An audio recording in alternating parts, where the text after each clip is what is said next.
Deus, te peço que abençoe essa nova semana que se inicia. Toma a frente de tudo, Senhor. Vai abrindo as portas fechadas, cuida da minha família e nos livra de todo mal. Que a tua luz ilumine cada passo que darei nos próximos dias, guiando-me por caminhos de paz, amor e prosperidade.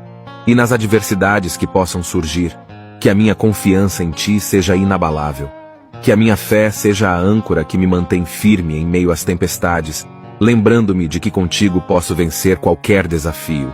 Cuida dos meus entes queridos, Senhor, envolvendo-os com a tua graça e proteção.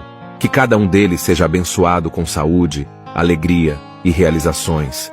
Nesta semana, entrego meus sonhos e preocupações em tuas mãos. Com gratidão e a certeza de que o Senhor está no controle, enfrento esta semana com coragem e determinação. Obrigado, Deus, por ser o nosso refúgio e a nossa fortaleza. Amém.